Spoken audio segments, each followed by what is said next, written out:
Regular meeting of the Page County School Board. Mr. Overfeld. Yes. Ms. Allen. Yes. Mr. Painter. Yes. Ms. Bryant. Yes. Ms. Robinson. Yes. Ms. Ford. Yes.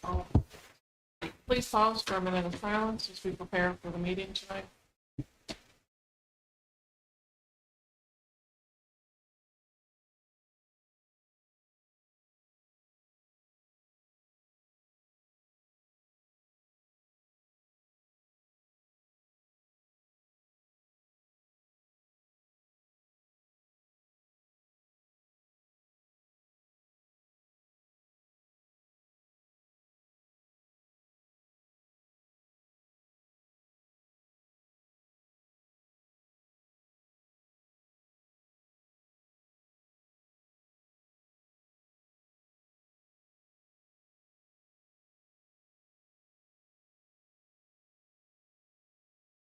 Stand for the Pledge of Allegiance.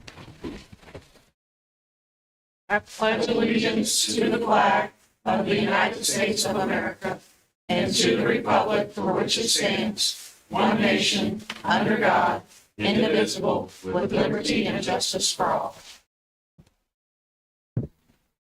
Dr. Fox, do you have any agenda changes or additions? Do not. Thank you. I have a motion to approve the agenda. I make a motion to approve the agenda as printed. Second. Moved by Mr. Overfelt and a second by Ms. Alger to approve the agenda as presented.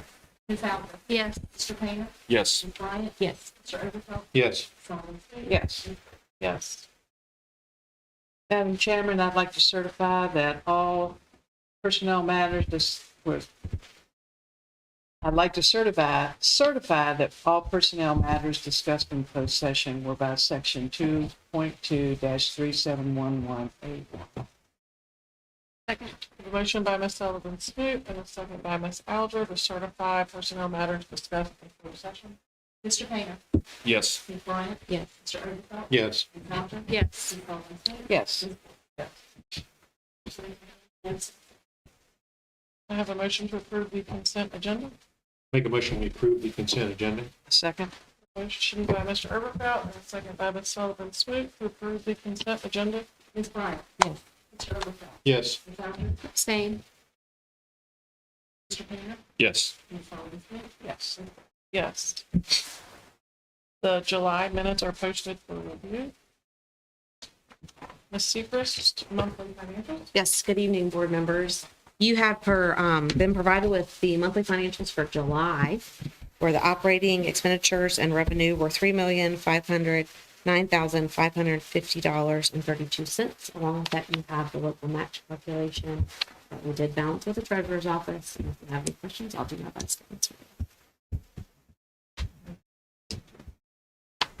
Dr. Huber, instructional update. Yes, good evening, members of the board and audience. This evening, we're excited to present an update for you on our progress with the Virginia Literacy Act. The majority of the presentation will be conducted by Ms. Marston, but we did just want to give you an update. I know you received one a few months ago in terms of the major changes coming with our approach to literacy, not just in Page County schools, but also the state of Virginia as a whole. We've made some great progress over the past few months and are delighted to share that with you this evening. So at this time, I'm going to turn it over to Ms. Marston. Thank you. Good evening, board. Dr. Fox. So just to update the Virginia Literacy Act, so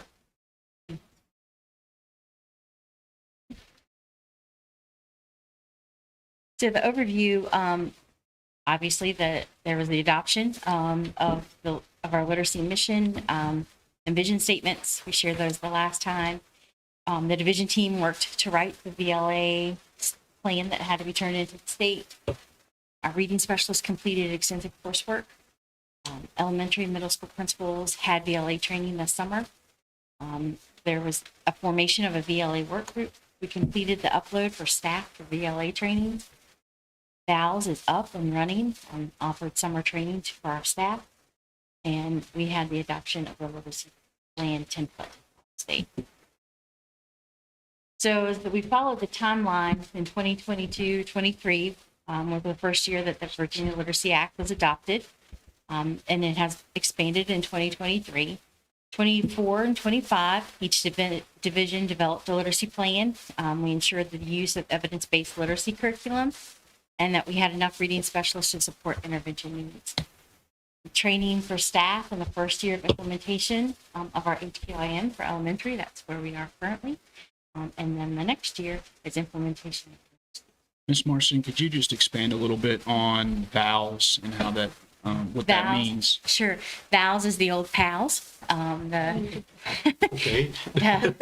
The literacy screener that we use division-wide. It was developed by the University of Virginia a long time ago. And it was the screener had not been changed or updated. And so VALS is the new acronym for that. So Virginia Literacy Screener, all the letters. So it goes on and on. But that has been updated. And I'll explain a little bit how we're going to use that in the next couple of slides. So the first, we adopted a VLA work group, and we decided that we couldn't eat it all at once. So we were going to take it in phases, one step at a time. And so it's a group of veteran teachers and leaders that work really day to day with implementation of literacy. And currently we're in phase one of our work. So we looked at our HQIM, our high quality instructional material, which is benchmark advanced, and we aligned it with the new 2023 SOLs. Then we took all of that and we again aligned with the benchmark advanced CIP testing that we quarterly test with. And so now we have vertical alignment. We're moving forward. And that works great for the grade levels that take CIP, which is second through fifth. K1, we had to do some extensive work on our own to lay it out to meet those needs. So we have now created a document that teachers can use for pacing and for curriculum as we start the new year. And we meet again on Monday, and we're preparing for the staff development on the 19th. August 19th. Majority of that will be done by them for staff to help learn how to use the curriculum guide, how to use the pacing, how to move forward with lesson planning. So these are the members.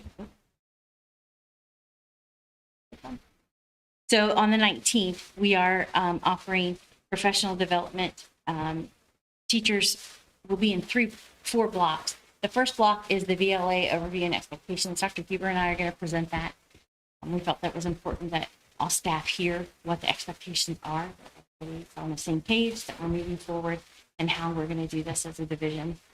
Block 2 is divided into those grade level work teams, and that work group is going to take the grade level that they wrote the plan for and break it down with those specific grade levels. So kindergarten will meet with all the kindergarten teachers first. So the third block is going to be done by technology, and it's part of a grant to finish up the ACES grant that they had last year. So they'll have all that elementary during that third block of time. Then the fourth block of time will be VALS training, how to look at the new screener, determine what it is actually saying, and then how we use the literacy plans for students who are identified. We don't know how many students will be identified. We're suspecting that it'll be a large number that first year, as with any new thing, and you don't know what you're looking at. So that's where we are. And so we want to make sure that our staff knows how to use them, how to effectively write them, how to plan for them, and moving forward. So there's that. I guess when we share them, they turn weird. But the VLA work group members, it's Savannah Docton from Springfield Elementary, Catherine Bailey, based from Shenandoah Elementary, Kathleen Kahn from Springfield Elementary, Cynthia Morris, Shenandoah Elementary, Crystal Brown, Stanley Elementary, Wanda Plum, Shenandoah Elementary, Michelle Garber, Springfield Elementary, Valerie Farrell, Stanley Elementary, Lauren Mullins, Stanley Elementary, Mary Danner, Stanley Elementary, and then myself, Dr. Huber. So we just received notification on August 1st that our state plan had been accepted and approved. So our literacy plan that we wrote has been adopted. However, it's a living, breathing document, and it's supposed to be reviewed and changed as we learn new things and adopt new materials. So as we delve deeper into the actual implementation of the VLA, we'll keep resubmitting and changing that plan. So our next steps, is the VLA training. We're continuing to work with the VLA Literacy Partnership to enroll staff and update enrollment in all the different course offerings that are being offered. And our staff just this week received their codes to go in and begin the process of watching and doing all that coursework. So we're excited that that's up and running. The work group will continue to update the document that they're working in, and then we'll also take the next step, which is determining, now we know our big plan, what we're using to actually teach reading. Now, how are we going to supplement it with things that we know don't meet every exam? There's no textbook ever meeting all of the expectations. So what supplemental materials are we going to use? Do we own them? Do we have to buy them? What do we have? And then after that, we'll do intervention in the same token. One step at a time. And then our literacy plans, we're going to write those for students who are identified through the VALS process, the VALS screener. And this year it's K3 that have to be written. Next year we'll expand it. Reach up to 4-5. So our next steps, we're still waiting for more guidance from VDOE. They're always telling us something new, so we're excited to hear new things from them. Our staff is completing the mandatory trainings. Grades 4 and 5 at Stanley Elementary, Shenandoah Elementary, and Murray Elementary are going to be part of a pilot program with VALS to look at 4th and 5th grade VALS testing for 4th and 5th grade. We did it last year for VALS for K3 at Shenandoah Elementary, and we found that even though we didn't get to see results or it did make the kids feel a little bit better about this new process. Teachers got to see it, even though they didn't get to give it. They got to see other people give it, so they had some insights into that. So those 3 elementary schools said, we'll see what happens.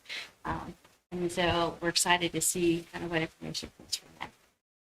And then we'll still continue to update our division literacy plan. We're going to begin to add middle school staff to our VLA work group as we start to transition into how we bring middle school into the with that.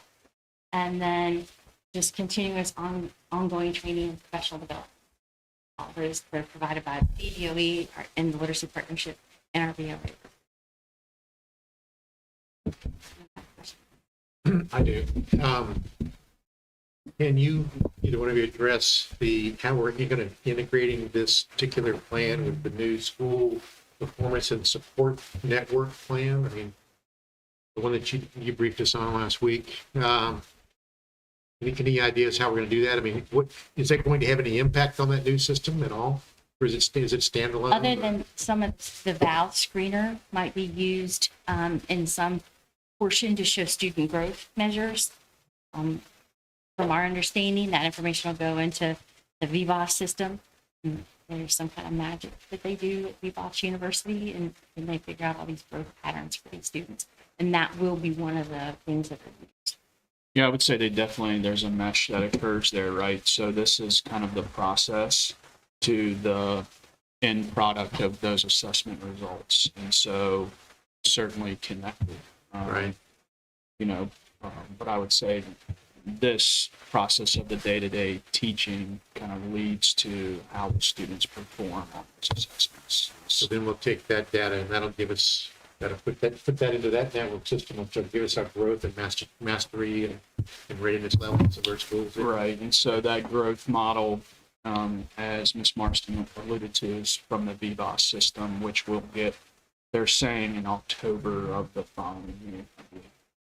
And since you're still awaiting guidance, I would assume that means that you do not have all the pieces to this yet, or is this? This is pretty close to what we understand is we need to lay it out. In December, we'll have to have the supplemental piece added to our division literacy plan. We don't have that currently in there because when we had to submit the original plan, they had literally just come out with a supplemental materials list that was approved. And so there was no way for us to gauge what we even had, and then let alone what we would find most beneficial to use with what we currently have. I think what's important to understand with this, which makes it complicated from a data perspective, is you're also rolling out new standards at the same time, Right. right? And so you're not only changing your daily practice, so you're changing a variable, right? You're also changing your targets at the same time. And so that's tough to make good, solid predictions until you get into that cycle, and kind of control those variables a little bit better. Which then we'll be able to develop the metrics we need to do our measurements. Yeah, much easier than when you're changing two variables at the same exact time. Yeah. And trying to predict an output. It's going to be interesting until we get through it once. Yeah, how Yeah. quickly do those intervals happen? You said October of next year For the growth model.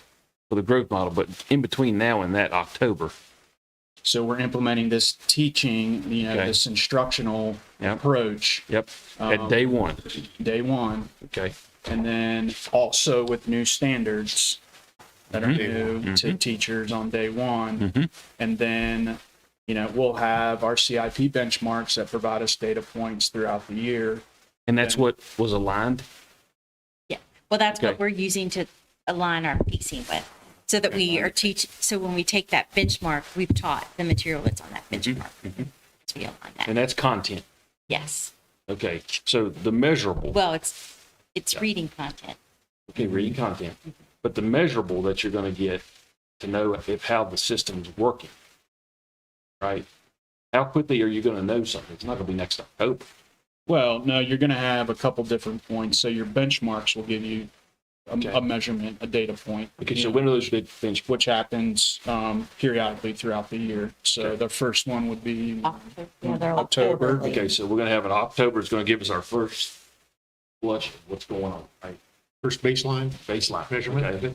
And then we continue that process. Then you'll get a summative data point, which will be the SOL. But then you're not going to see that VIVAS growth measure come out until the next October. Yeah, yeah. So you're talking Let's see. 3 months, then SOLs, and then October.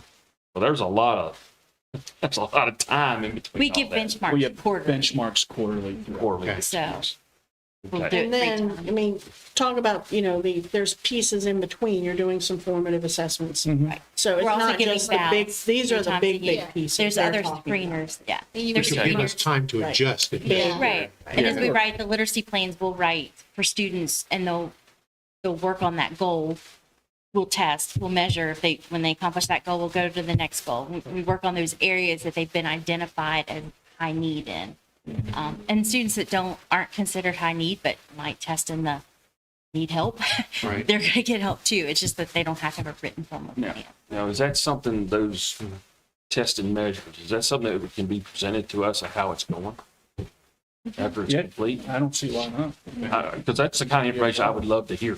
Sure. Right? Sure. And then everybody can chime in on whether it's working or what could be improved. I guess that's those meetings. So when do those meetings happen? If you do a test and measure, okay, you got that first benchmark, whatever it is, then you're looking at analyzing what can be done better or what we don't need to do, maybe, and then how does that get back to the teachers and to the They are the ones that administer the test, and they get the results. Okay, and then you It's a guys are metric. kind of, because every school's different.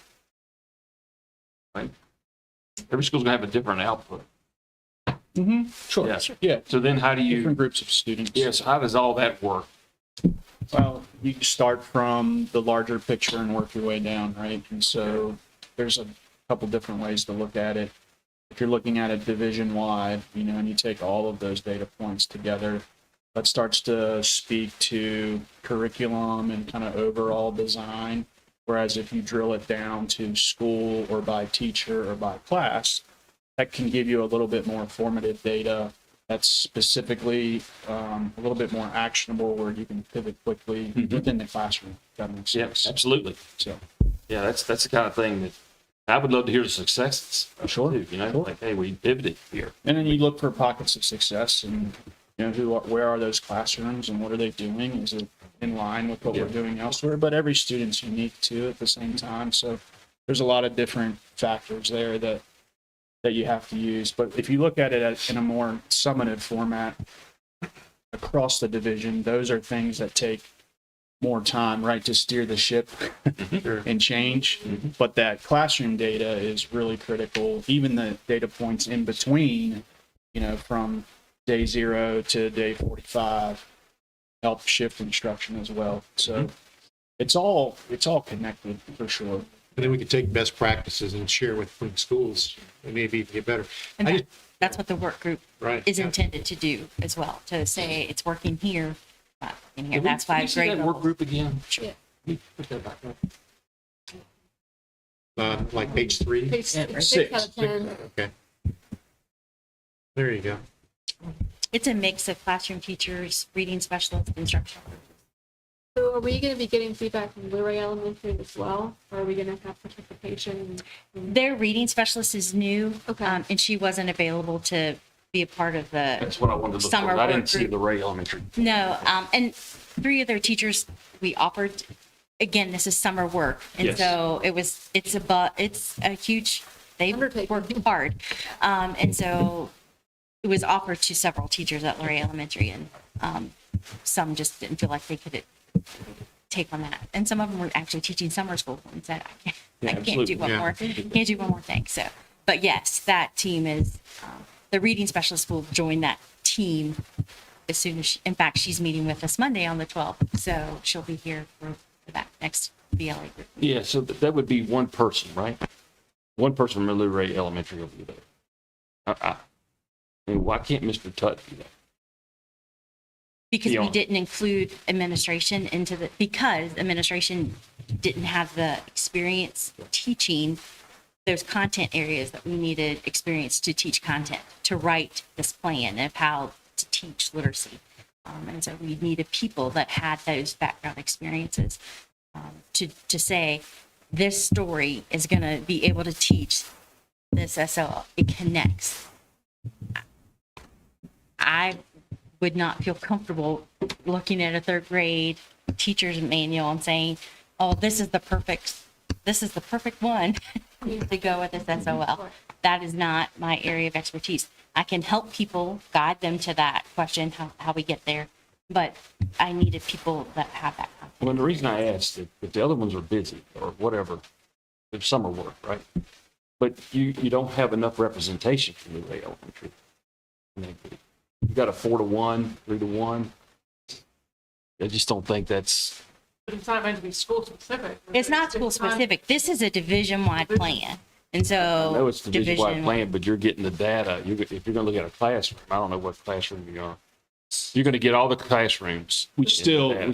Okay. include their data, and we also additional piece to this, which we haven't talked about yet, and certainly can, is our division instructional team is having quarterly, if not more regular, meetings around our schools, comprehensive school improvement plans, which specifically looks at their goals, which will obviously be attached to literacy in some form or fashion, and what they're doing, their action steps and their data points that align with that to let us know, are we making progress towards those goals? And every school is involved in that, whether they're the highest performing or not, because that constant mode of improvement is critical for all kids in every school. So that's another piece we haven't talked about.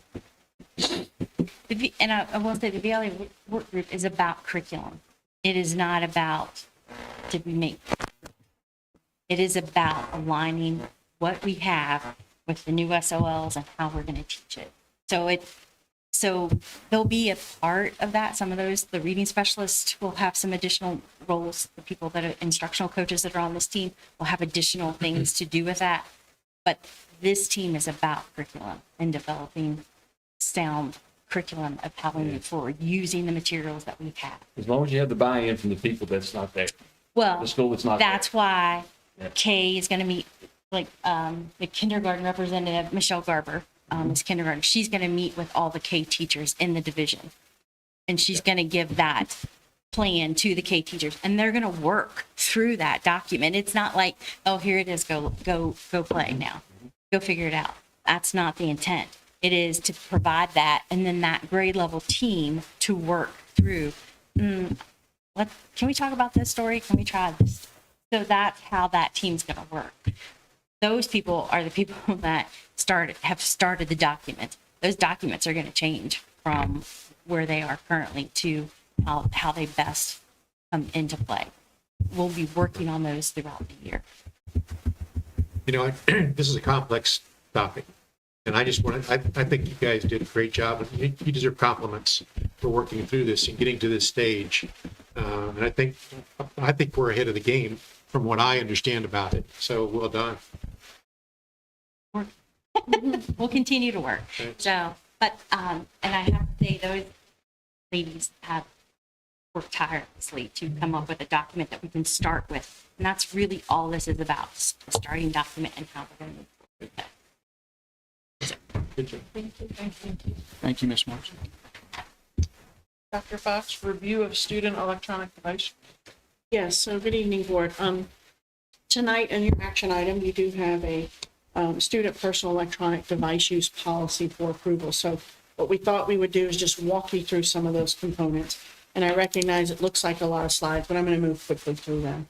And at the end, we'll have what the next steps are with all of this. So why are we implementing this policy? A number of different reasons. So we have already been doing these things across our schools. Now it's just time to formalize it into an actual policy that has it all spelled out for everybody in terms of what are the expectations. So in June of 2024, our staff began outlining what are we exactly doing? What does it look like? How do we then put that in the world of a nice policy document? And this process also incorporated some data that we had from a staff survey that was given at the end of the 22-23 school year. So some of that information is in here. So what our policy does is it gives clear expectations for students, for staff, and for family. And it's also going to help us ensure consistency across the division. The other reasons we're doing this are for student mental health concerns. And this data comes from, you can see the sources there, but it goes back to, this is from the governor's executive order, that children spend an average of 4.8 hours a day on social media. And a recent study indicated that spending more than 3 hours a day on social media doubles the risk of poor mental health for adolescents. So part of this is to help remove them somewhat from that exposure to constantly being on devices and being on social media. And then the data also shares from 2019 to 21, the suicide rate increased from 167% since 2010 for girls and 91% from 2010 to 40. And this is not new data. We've talked about some of this before. And in that same time frame, boys and girls experienced a spike in depression of 161% and 145% respectively. So we as a school division feel that we have some responsibility in helping students learn to navigate how to use their devices more responsibly and more appropriately. We don't do that alone, though. It's a partnership with parents, and we talk about that partnership later on. And then also the more practical, why are we doing it? One, we want to remove the distractions that personal devices are creating during instructional times. And so that time that we have kids in those classrooms can be solely focused on. And a part of it is then, again, assisting students on learning how to manage their personal devices, because again, our job is to prepare them for the work world. And there are examples in the work world where you can't use your personal device during the school day, and you have to manage that, or during a meeting, or during a whatever, you have to put that device away and not be distracted by it. So part of it is, as they get older, teaching them to learn how to do that more responsibly. So in early 2024, you all got sent a copy of the governor. He issued his executive order number 33, which calls on the Virginia Department of Education and the Virginia Department of Health to establish cell phone-free education during instructional periods. So right now, the Virginia Department of Education is set to release their guidance in September, mid-September. So we'll see what their guidance is. They've been getting some feedback. We'll see what that information brings. And then as a school division, we are required then by code now through the executive order to have a policy and a procedure in place by January. So we'll take the policy that we're working on, should you approve it tonight. If there are things from the VDOE that we need to incorporate because ours doesn't address it, we'll do that and bring the policy back. We're going to put out some surveys to students, to staff, to families. We'll incorporate feedback from that if we need to and adjust. So the policy is there at any time. You all can adjust policy. It's never a final document that can't be changed or edited as we move forward. Okay, questions about that? Go, I got one. Yeah. Go back to that, like, so it says all school divisions must adopt policies and procedures by January 1st. That's from the executive order from the governor. Yes. He's not telling you what it's got to be. No, he's given pretty broad outlines that talk about instructional periods and that school divisions should do something to address those instructional periods. So that's what we're waiting on from the VDOA. What does that mean, their guidance? You know, they typically release model policies when they have executive orders or other things. So we'll see how their model policy aligns with what we've provided. We think and feel good that our policy aligns with what the governor intended. We'll see what VDOE intends, and then we may have to bring it back and make some adjustments. Or you all may say, we like what we've got and we're going to continue with it. Or you'll say, nope, we want to scrap it and we want you to start over. But we're getting ahead of the ballgame, and we're going to have some time to put this into implementation, see if it works, and have time to adjust. So I think it's a good idea that we're doing it now. It is what makes more sense to start at the beginning of the school year versus switching. And it's hard to switch in mid-school. It is. I want to emphasize your point that this is a living document. So at any point, it can be changed and amended based on either what VDOE sends out or the feedback, and the feedback from the parents and students from the research. Good point. She made it. I just emphasized it. She put the But- exclamation But point. the board has already had discussions before this governor's thing came out. Absolutely. We've been modeling and writing, and I say we started in June of 2024, but we actually started last summer with a lot of this. And what you're seeing in this policy is what has been in practice. This wasn't reinvented and this is new. This is actually what's been happening. Now we're just going to formalize it, and we're saying to teachers and staff, this is the expectation in each classroom. And we're saying to students, this is the expectation in each classroom. And when they walk in, that's what they should see, and that's what should be happening. So it gives us the ability now to say, and to have a little bit more oomph behind it, to say, there's a policy that says this is what it should. And we heard a lot of comments from teachers about how difficult cell phone usage by students. We heard it from student representatives that we interviewed for the position on the board, that it's a distraction 100% in the classroom. And this isn't a Page County thing. This is No, it's everywhere. You're seeing across the state, across the nation, and you're seeing all kinds of different approaches to it. We feel that this is an approach that fits our community.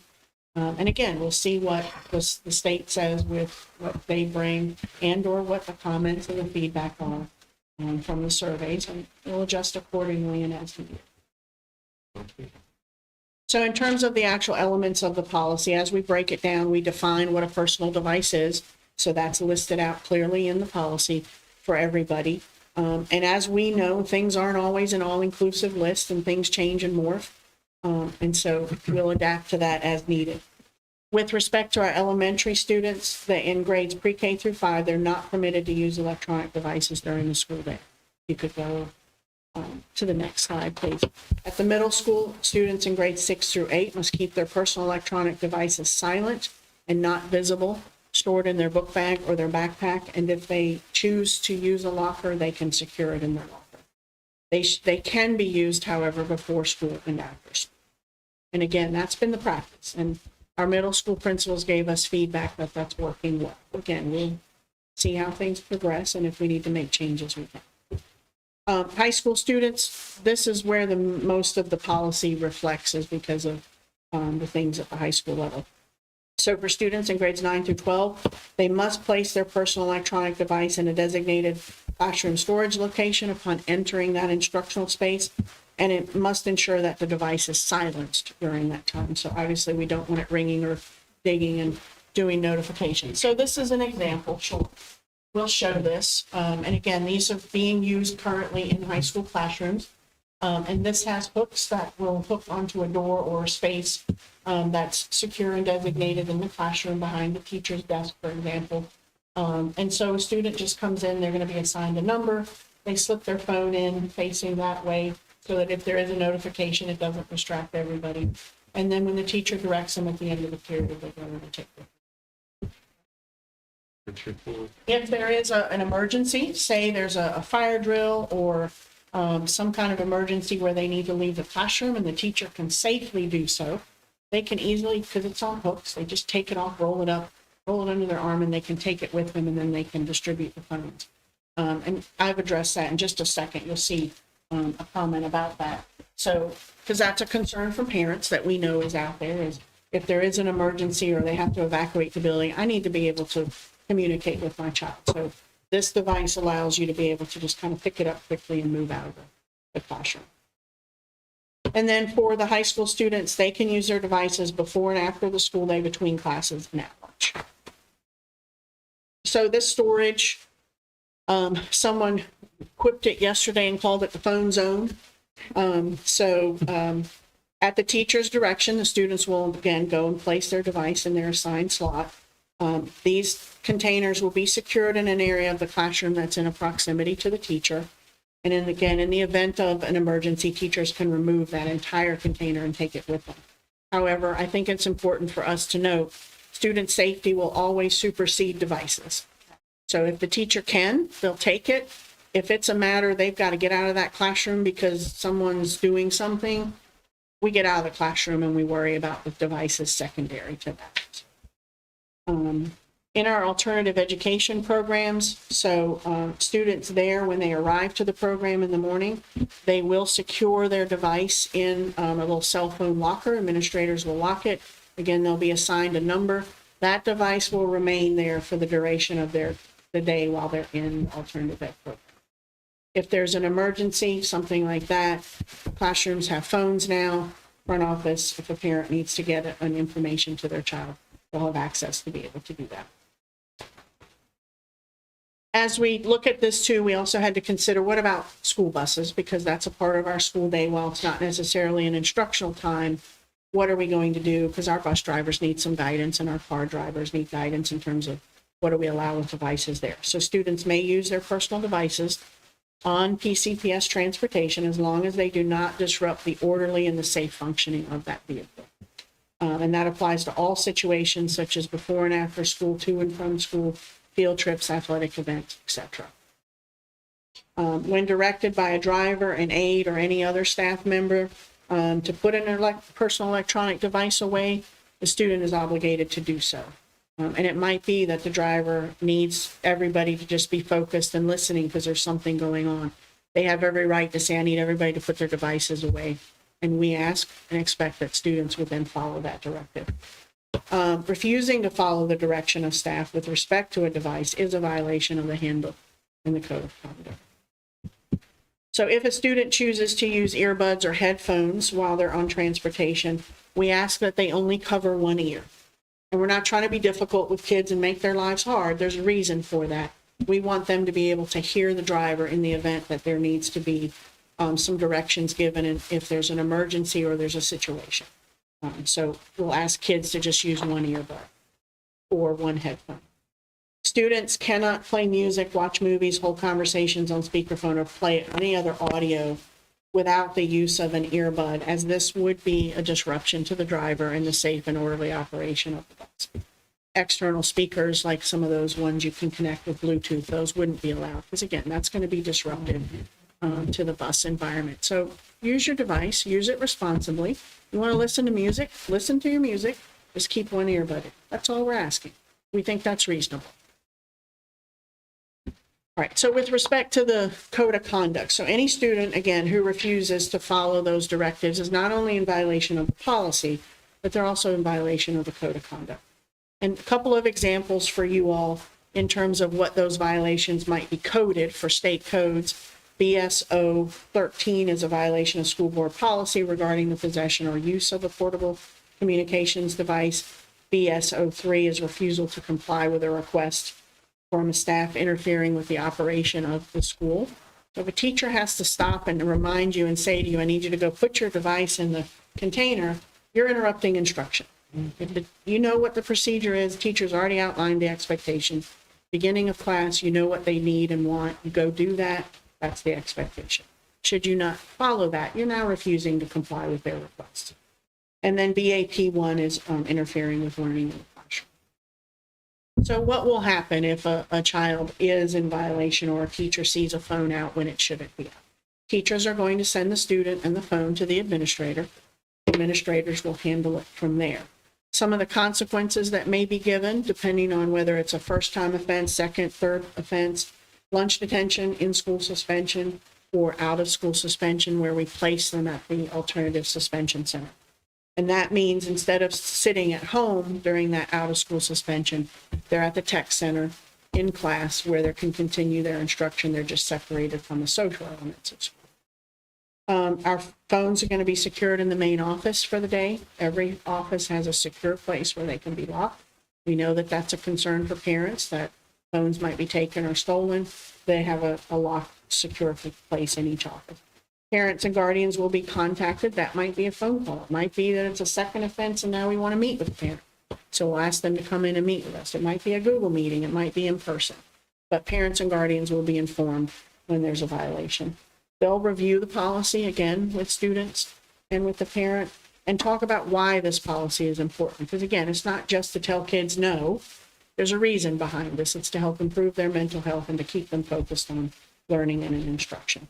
And if we need to, we can always refer to a school counselor if there's other things that come out in that conversation about the cell phone.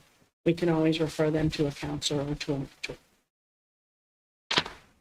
And in terms of that, we recognize that, these are with us all the time, right? Even as adults, we rarely go anywhere without these, and we rarely have them without, outside of our line of sight. Same is true for kids, if not more, because they're so connected to them. So we know that initially this might be a little bit of a struggle for some kids because they're going to be separated from their devices potentially for the first time. And so there may be some anxiety that comes with that, and or some fear of missing out, as the kids would call it, FOMO. What somebody, they're talking about something and I'm missing it, right? But the reality is during instructional time, nobody's on their phones. Nobody's missing out on anything because nobody's posting and doing things. So we'll help with that if there's anxiety or things that we need to help with. Administrators, school counselors, other staff can share positive stress management strategies with students, as well as work with them, again, to understand why the policy is being developed and implemented. And it's an opportunity to have discussions about the ramifications of social media and the use of phones on your mental health. And so we think that's an opportunity to have some good conversations and help educate in different ways. So it's not just about consequences. It's another opportunity to educate. In terms of parents and guardians, I said earlier, this has to be a partnership. And we recognize that parents may not like this policy or may not like pieces of it. We may have other parents that are going to jump up and down with joy because they're excited about it.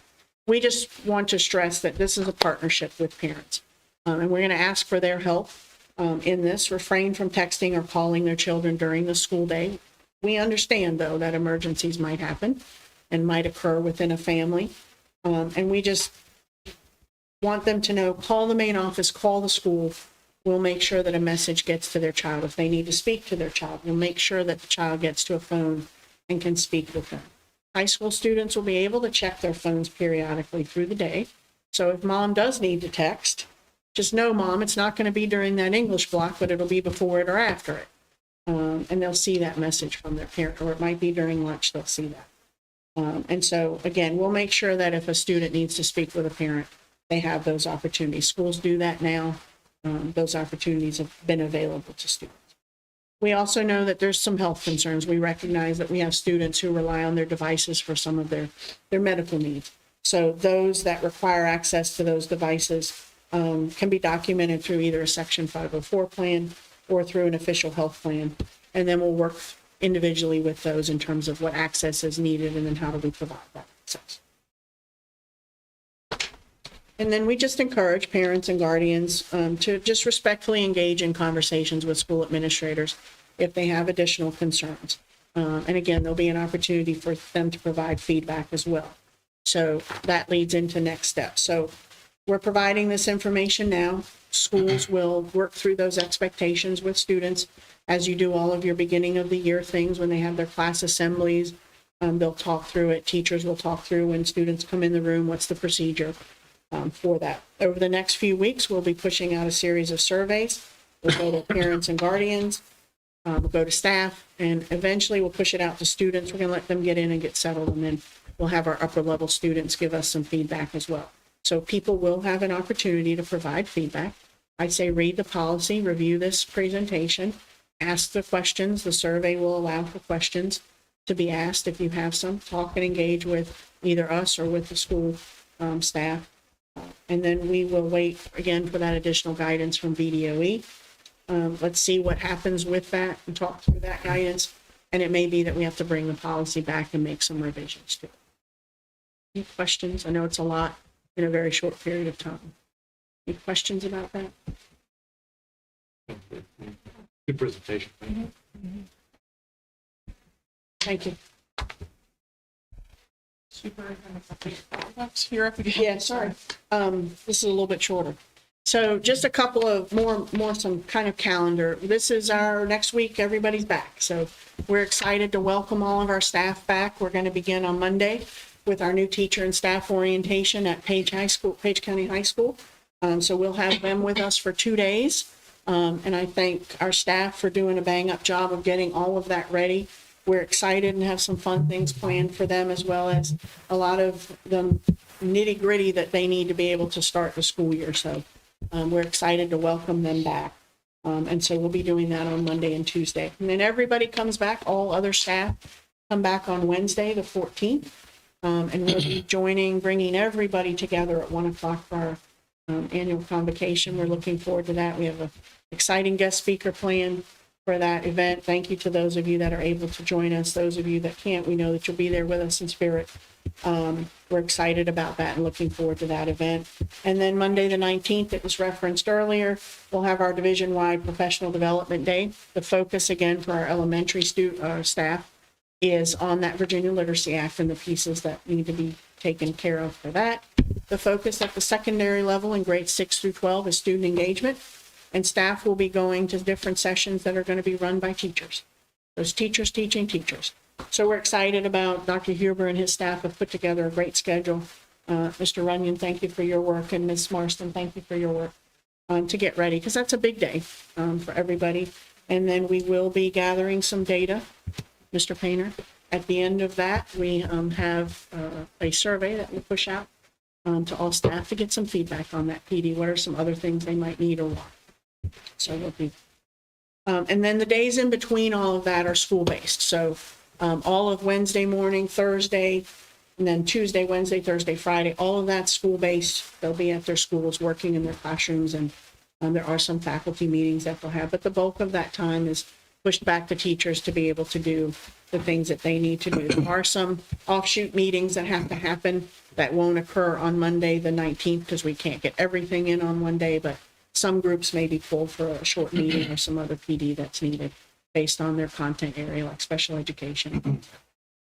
Our back to school orientations are, schools have been doing a great job getting those ready, and that information is out there and published. So for families, I'll direct you to the web pages. That information is there with times and outlines of what grade levels or what to do. So our secondary, high schools and middle schools is on the 21st, next Wednesday, or a week from next Wednesday. And then elementary schools are on the 22nd. And again, navigate to the division website and go to our menu, and all of it's there. It's actually on the scrolling front page now as well. And then certainly just read through. Every school has a great flyer that they've put together with information, so you can see everything. That's a great day for families, a wonderful time. Everybody's excited and happy, and our staff are working hard to get ready for everybody. Just a reminder that we do have one more opportunity if families have any students who might want to participate in any VHSL activities, we have sports physicals this Monday from 9 to 12 at the Tech Center. $10, walk-ins are welcome. Parent guardian must be there, got to bring a completed VHSL form. Those forms can be downloaded from there. We also sent out a message last week. Another one's getting ready to go out tomorrow. And so I encourage parents, even if you're not a fall sport, if you're a winter or a spring, come and go ahead and get your physical and get it taken care of. It's good for a year. It's $10. And it doesn't take very long. So I encourage folks to go do that if they need to. Oh, they take the youth sport. Okay, great. And so just thank you to Valley Health. They added this one in. We did one in June. We asked for a second one, and they were able to accommodate that. And thank you to the Tech Center, Ms. Pettit, for hosting that again, and her staff and her custodian for being ready and making that space available. And then last but not least, the first day of school will be upon us before we know it, Monday the 26th. We look forward to lots of smiling faces and starting up a new school year. So thank you to everyone for their work this summer. Our custodians have done a great job getting our schools ready. Lots of shiny floors and clean spaces. So we just thank them for that, and all of our administrators and the summer staff who've been working to prepare everything, because on Monday it's on and we're ready to rock and roll. So thank you to everybody and you guys for all the work. We appreciate it. And that's it for tonight. Do you have any questions? Great, thank you. Thank you. Ms. Seacrest, claims for payment. Yes, good evening again, board members. You have been provided with the claim certification for August 8th with operating expenditures of $493,037.24. Food service expenditures, $40,149.39. Total expenditures, $533,186.63. Along with that, you have the list of claims as well as the check registers. And if you have any questions,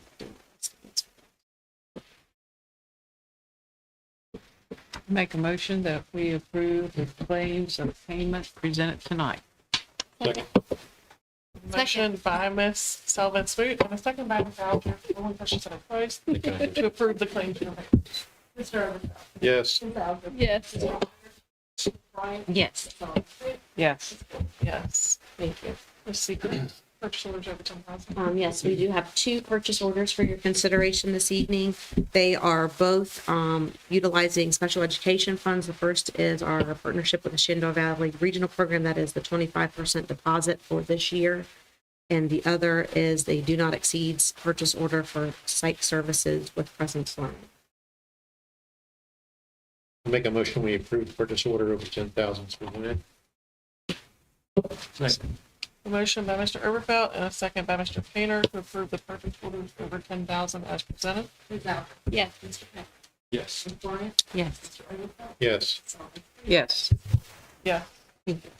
Seacrest, you are up again. Again, all right. We've got two tonight. How many years? I'll read this resolution into the record.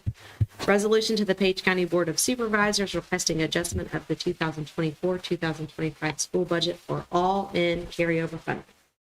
Whereas the all-in funding was authorized in September 2023, and whereas the all-in funds are state per pupil funding for the implementation of the Virginia Literacy Act, learning loss, and attendance recovery. And whereas Page County Public Schools received all-in funding allocations in the amount of $1,364,657 on a reoccurring semi-monthly basis during the fiscal year 2024. And whereas the all-in funds are to be focused on high-intensity tutoring, 70%, Virginia Literacy Act, 20%, and chronic absenteeism, 10% at all schools. And whereas the Page County Public Schools utilize $156,561.58 of all-in funding to provide additional after-school tutoring support during the 2023-2024 school year. And whereas the remaining balance of the all-in funding is $1,208,095.42. Whereas any remaining funds may be carried over to fiscal years 2025 and 2026. And now therefore it be resolved that the Page County School Board respectfully requests the Page County Board of Supervisors to appropriate $1,208,095, sorry, $1 million, my goodness,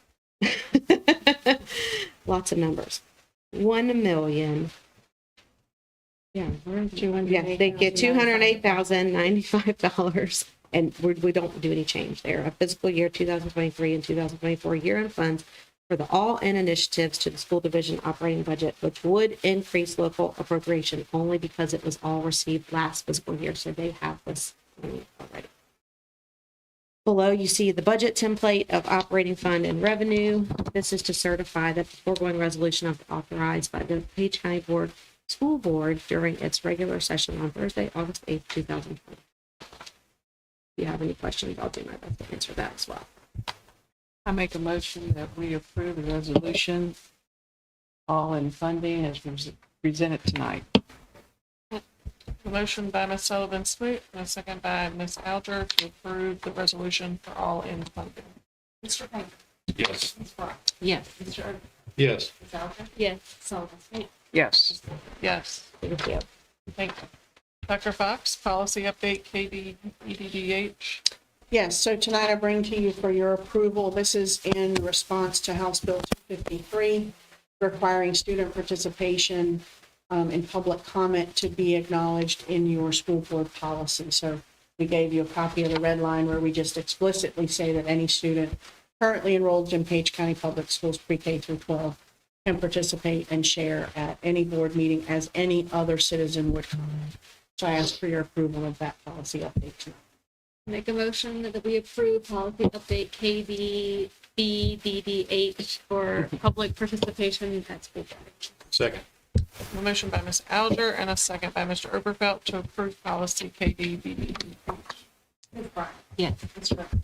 Yes. Ms. Alger. Yes. Mr. Payne. Yes. Ms. Sullivan. Yes. Yes. Dr. Fox, policy EEAF. Thank you. So I also bring this one to you tonight.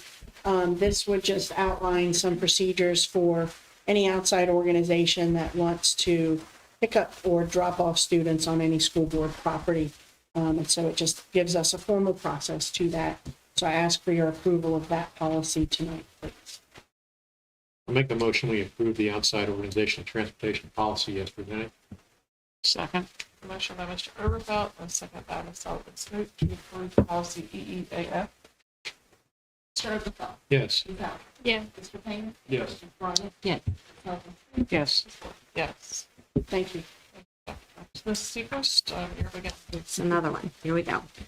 Read this resolution into the record. Resolution to the Page County Board of Supervisors requesting adjustment of the 2024-2025 school budget for capital improvement projects.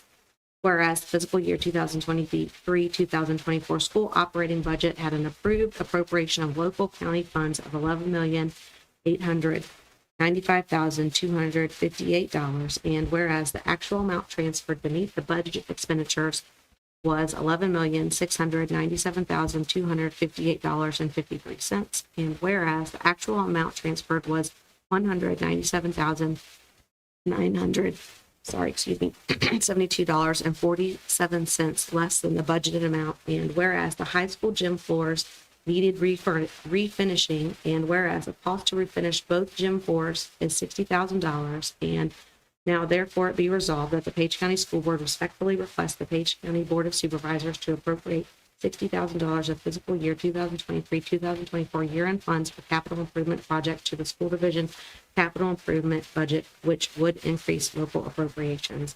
And that is the budget template for Fund 2, capital improvement projects. This is to certify that the foregoing resolution was authorized by the Page County School Board during its regular session on Thursday, August 8th, 2024. I just have a question on that. How often do they get published? So my understanding is it's supposed to be every 10 years, and we are at 14. Okay. And the reason we're doing this process early is obviously this cannot happen right now. It would have to be scheduled no later than January or February with a company. We have been in contact with some companies on this. That's how we were able to get pricing and by square foot. And but we would have to get on their schedule in January or February in order for this to happen during the summer. Next summer. It's very important to understand that Yes. 14 years. Right. It needs to happen. Yeah. Yes, we are past the due date. And we do a good job. We cover the floors when we have meetings and everything going on. Right, So, right.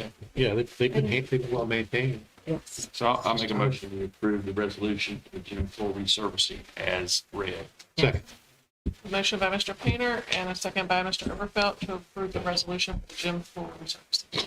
Ms. Allen? Yes. Mr. Painter? Yes. Ms. Bryan? Yes. Mr. Overfelt? Yes. Yes. Yes. Thank you. Dr. Fox, policy, student personnel, personal rights policy. Yes, so this is the policy referenced earlier in the presentation. And so I bring this to you tonight for approval as we move forward with the 24-25 school year. So this is student personal electronic device use.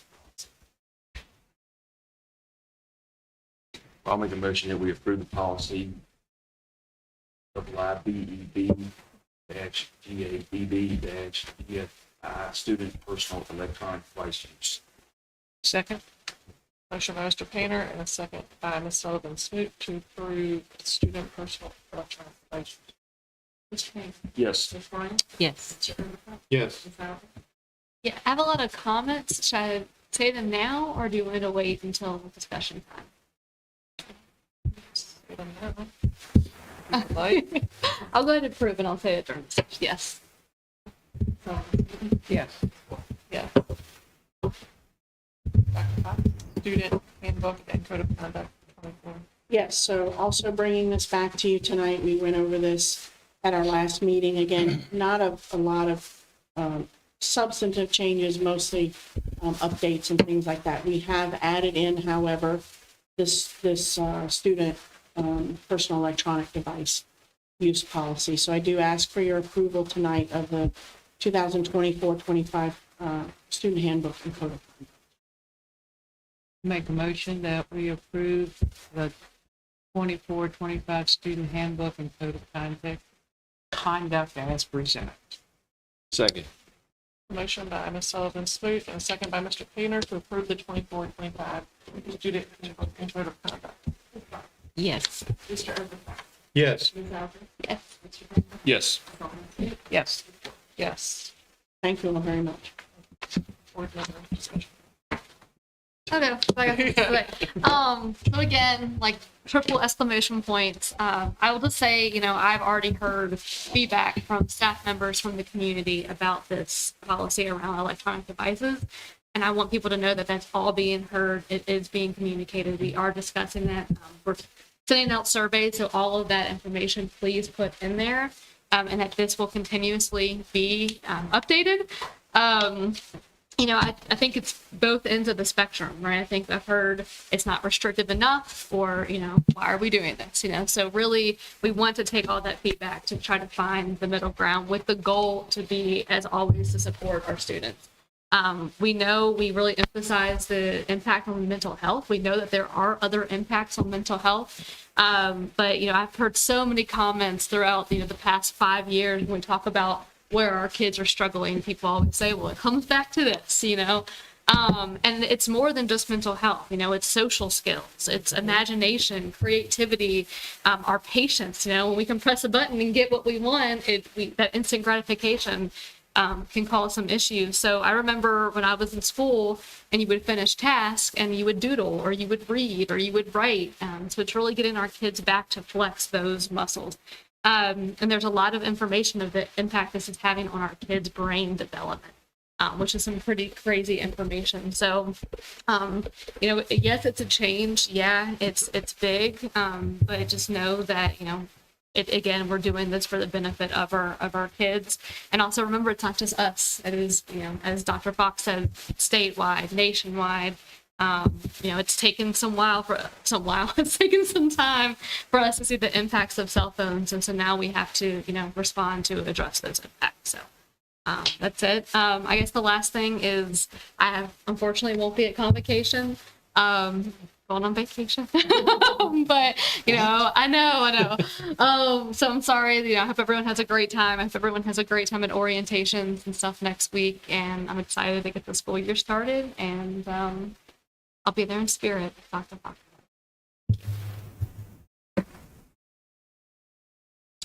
Well, oh, go ahead. I'm a parent, so I completely understand the concerns that you'll have. As Taylor was saying, please, give us your feedback. We need to really support our staff and our administration. It is clearly an issue. And I'm sure, like many of you all, you do see how it takes your children's time away. You can ask them to do a task, and you have to come back, and they're in the same spot, and they're still looking at the phone. And you ask again.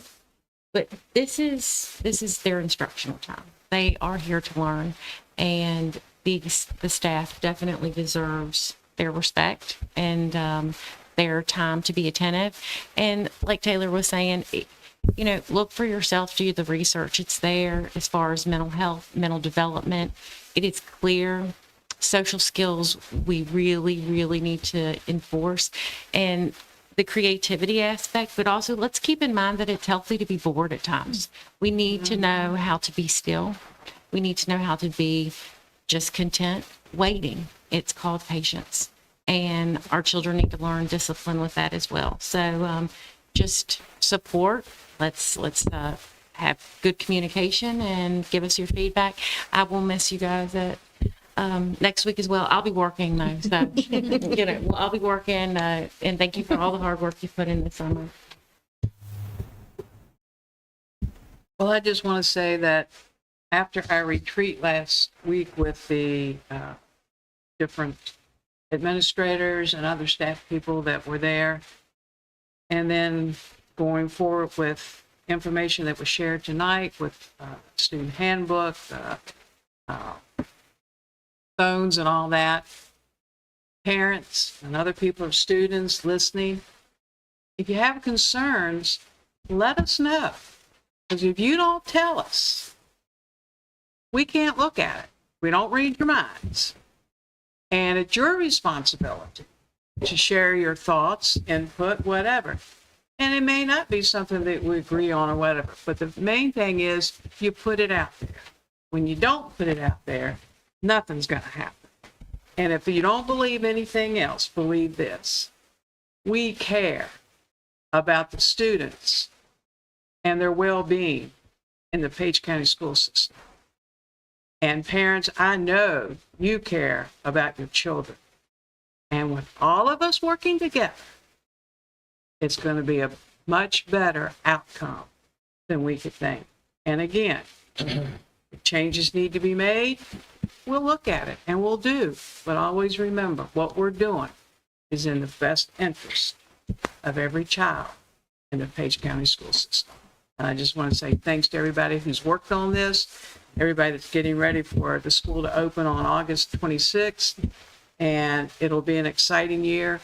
But again, we are a team, and that's how we all have to come together and work together. Where'd summer go? Seriously. No, I just wanted to, I'm going to tap on the cell phone policy and just to remind everybody, it's a living document. And most of the policies are living documents. I mean, we have time to put into practice, see how it works, and then make changes if necessary based on good common sense and executive orders and so forth written by our governments. I'm anxious to continue our positive pathways in our school system here in Page County. It was a great off-site working session last week. It wasn't really a retreat.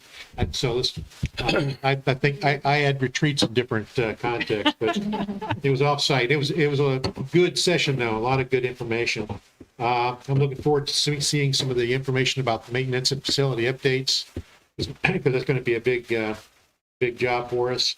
Also anxious to see the metrics we're going to develop around the literacy program and the new interface of school performance measurements and how that's going to work. But other than that, stay safe. We're going to get some pretty nasty weather here tonight, I think.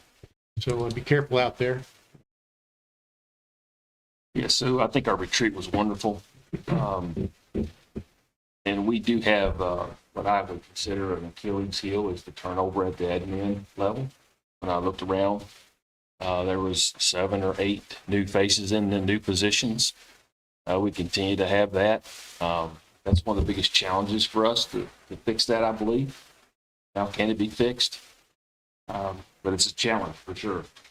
The cell phone is not going to be an easy thing for parents. And I appreciate some of the parents were in some of our discussions because they spoke up for their children. But also, like I mentioned before, I've talked to several students about the issues of cell phones in the classroom, and they were in favor of having it fixed some way. Whether this fixes the right thing, I don't know. We'll find out.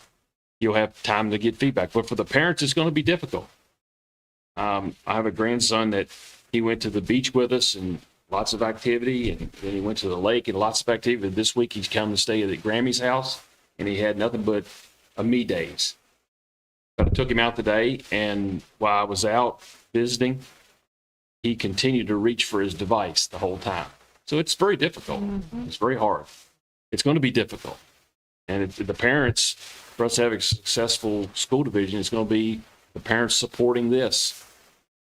It's going to be tough. It's going to be tough, but we'll get through it. The stuff that was presented in instructional time tonight, I don't think there was anything more important than for kids out of elementary school to be able to read, to write, and to comprehend what they're reading and writing. It's a huge initiative, and I hope we're very successful with it. But it is a success, and I think we went backwards totally when we had different changes in our instructional during the COVID times. We're still paying for that in some areas, but we're going to continue to try to fix the things that we can. And I just had a question. Are we still using the RTI time? Are we still, okay, and that's for getting people caught up still. Yeah. Okay. So That's good. Because, done a little restructuring with some of that this year as well, so. oh, you have, okay. All No, right, it's good. critical time, because again, we only get them for a certain number of hours every Yeah. day.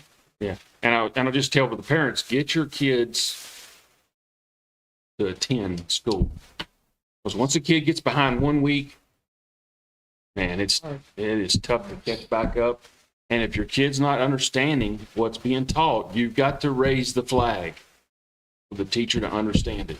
And there's all kinds of ways you can communicate with that, emails and within the school systems as well.